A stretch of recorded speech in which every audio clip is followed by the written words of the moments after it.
অন্যকে আঘাত দিয়ে কষ্ট দিয়ে কখনো ভালো থাকা যায় না। বন্ধুরা, আঘাত যে কারো করেন না কেন, আঘাত কাউকে করলে সেটা হিসাব করেই করা উচিত, কারণ আঘাত তার দ্বিগুণ হয়ে ফিরে আসে।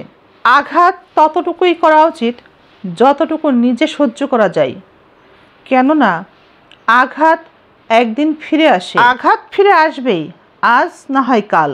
পারিবারিক সুখ শান্তি কখনোই বাহিরের কোনো মানুষের জন্য নষ্ট হয় না। পারিবারিক সুখ শান্তি নষ্ট হয় পরিবারের কোনো একজন সদস্যের কারণে, কিংবা কয়েকজন সদস্যের কারণেও হতে পারে।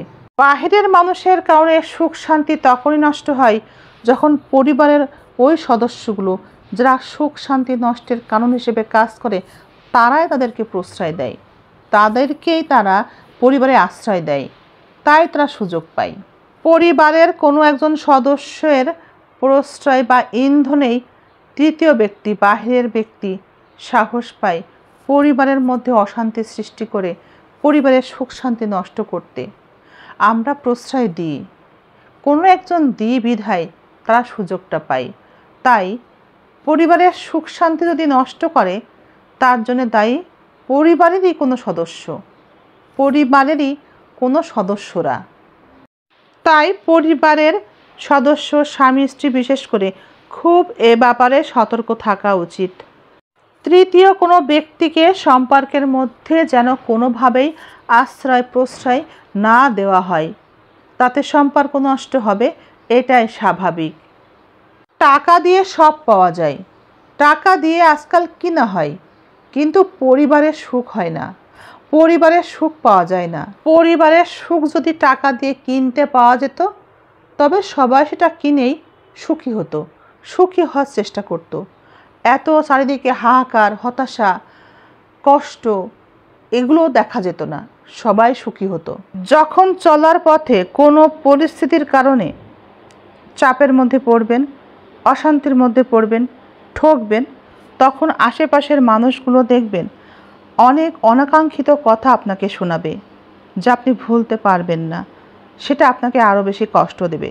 সুতরাং সাময়িক ভালো লাগা, পরিচয়, মায়ায় পড়ে আশেপাশের মানুষগুলোকে কখনো আপন ভাববেন না। সম্পর্কের মধ্যে ঝগড়া হলে কয়েকটা বিষয় খুবই উপলব্ধি করা যায়। ঝগড়ার পর সেই মানুষটা আপনার সাথে স্বাভাবিকভাবে কথা বলছে কিনা, নাকি আপনার সাথে দূরত্ব বজায় রেখে চলছে, সেই রাগটা সে পুষে রেখে ভিতরে আপনাকে কষ্ট দিতে চেষ্টা করছে কিনা। যদি মানুষটি ঝগড়াকে মনে রাখে এবং সেটা দিয়েই তোমাকে আঘাত করতে থাকে, অথবা সে কোনো কথা বলে না, সম্পর্ক স্বাভাবিক করার চেষ্টাই করে না, তবে বুঝে নিতে হবে সেই মানুষটা আসলে তোমাকে কতটা ভালোবাসে। একটা প্রশ্ন থেকেই যায় এ বিষয়ে, এ ব্যাপারে। যে কোনো সম্পর্ক এবং স্বামী স্ত্রীর সম্পর্কেও যদি ঝগড়ার পর দূরত্ব বজায় রেখে চলে এবং সেই সময়গুলোতে অন্য কাউকে সময় দিচ্ছে বলে মনে হয় এবং সে ভালোই দিন কাটাচ্ছে, মনে কষ্ট নাই, তবে বুঝে নিতে হবে তার জীবনে আপনার কোনো গুরুত্ব নাই। সম্পর্কে থাকার পর ঝগড়া হলো এবং ঝগড়া শেষে দুজন দুজনের সাথে স্বাভাবিক কথা বলছে কিনা।